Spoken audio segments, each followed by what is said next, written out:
So that, to just add a practical afterthought to this,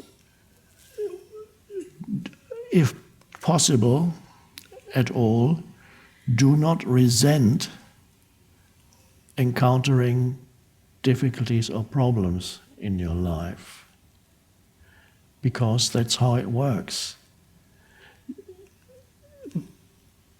And it doesn't stop even if you awaken. Even if you're awakened, there are still things that you get challenged further.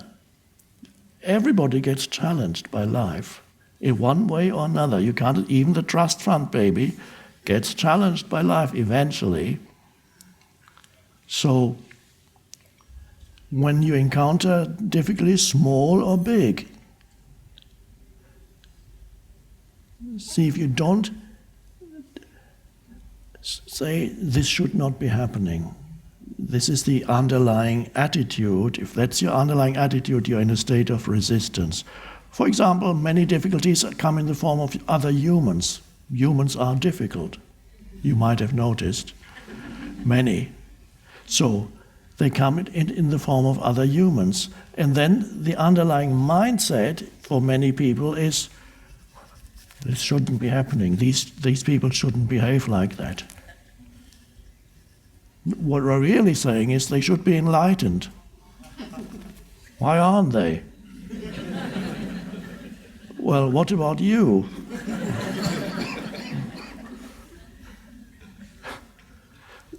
So difficulties come in the form of other humans, and then you see, this is meant to be.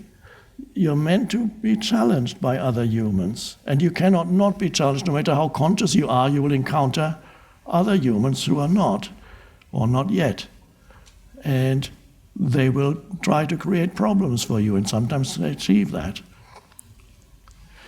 It is true also that you attract fewer unconscious humans into your life as you awaken more. The awakening, it is true that you're not going to move in circles where you're surrounded completely by completely unconscious humans, but you cannot totally avoid contact with unconscious humans. In fact, they need to come into your field of consciousness because they can be helped in many cases by being in your field of consciousness. But they can only be helped if you do not react when you encounter them. If you say, you do what you have to do, but you don't, the underlying mindset is not, this shouldn't be, they shouldn't do that, they should know better. Well, they don't. So then other difficulties come in other ways, because you can encounter, so we just really talked about relationship. If other humans means relationships. They can be the intimate relationships of people living together. They can be relationships of people working together. Other kinds of relationships. Then, now this already makes up for a lot of problems that people face. It's relationship problems. Oh. And then you have others. If you don't have relationship problems, then life says, okay, I'll give him or her something else. Then you have a work problem at work, usually connected with relationship too, but maybe some additional factors. Or you have a health problem. So you have a problem where you live, you have a financial problem. That's a big one for many. Not enough. Or maybe there is enough, but your mind says it's not enough. Who knows? Shortage.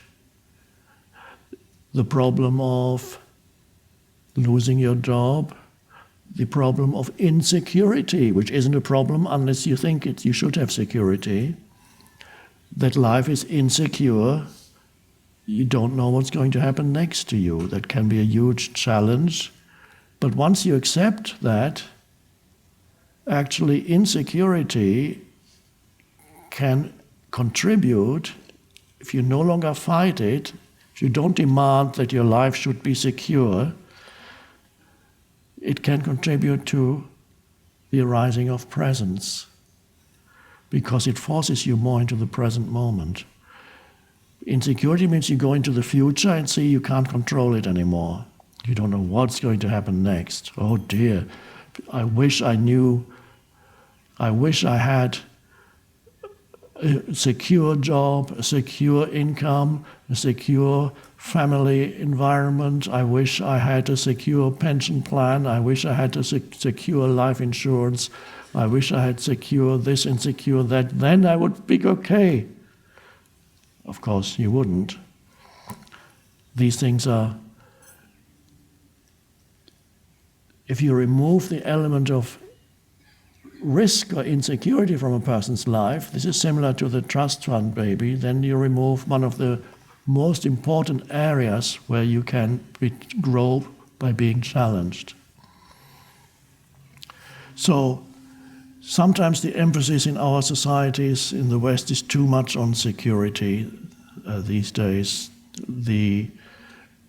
I mentioned somewhere before, I read last year, I was going by a school, secondary school, and it was the beginning of the summer vacation, and they have a big sign outside where there's always notices, they post notices, and then on that big sign at the school it said, "Have a great vacation, be safe."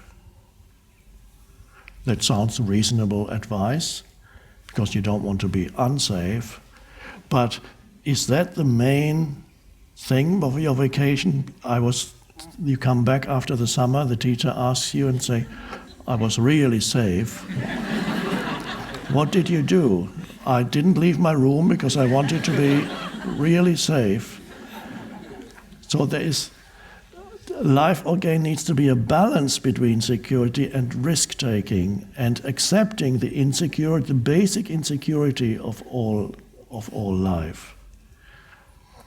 When I wrote The Power of Now, I was already in my late 40s, and I didn't have a home anymore. That wasn't the original time when I didn't have a home, because after the original time I did have a home, but then I let go of it, and then I had a limited amount of money, as I briefly mentioned in the book, to finish the book. What would happen after that? In my late 40s, no life insurance, no job prospects, no income, no savings, except those that were running out, no home, no relationship even, nothing. So, and that insecurity contributed to the intensity of presence through which the book came. It could have led to fear, and it could have blocked me if I had demanded that my life should be more secure than it is. But I did not demand that security. I accepted the insecurity, and it became enormous presence. Because all security has to do with future orientation. So the more you have future orientation, the more insecure you feel, because you cannot control the outcome. So the fact that my money was running out, that I had no home of my own anymore, I was just going from place to place, contributed to the energy behind the writing and the book. So that's a wonderful thing. Some people cannot take that step. They feel that step into the unknown. The impulse that came to me was so strong at the time when I knew I had to leave England for the reason I didn't know, and I had to move to the west coast of North America. Didn't know why, but the impulse was so strong I had to obey it. Well, I didn't have to, but I did. But I'm sure if I had not obeyed that impulse, which didn't just come once, it was there every day, I would have probably fallen ill and maybe would be dead already by now. So the life demanded that I step out into the unknown. If that is the case with you, then you know what to do. Without being rash about it, you still need to look at the practicalities. So insecurity is one of the great challenges, wonderful. And all these things, of course, life insurance, these are just illusions. How can you insure your life? First of all, life insurance isn't life insurance, it's death insurance, because that's what it is about. They just don't call it death insurance because nobody would want to buy it.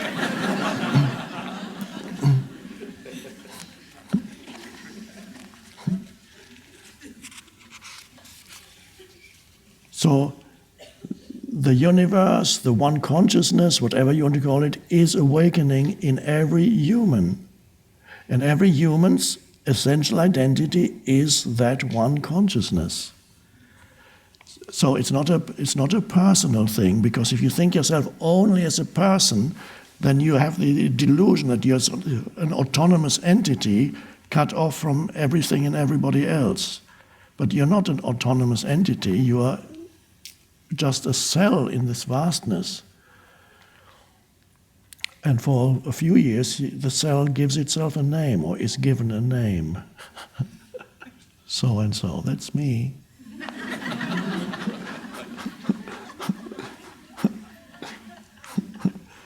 Me.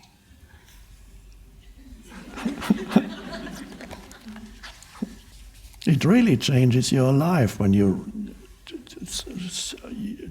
the way you feel, you sense your own life to be. If you are the awakening consciousness in this body. It's wonderful.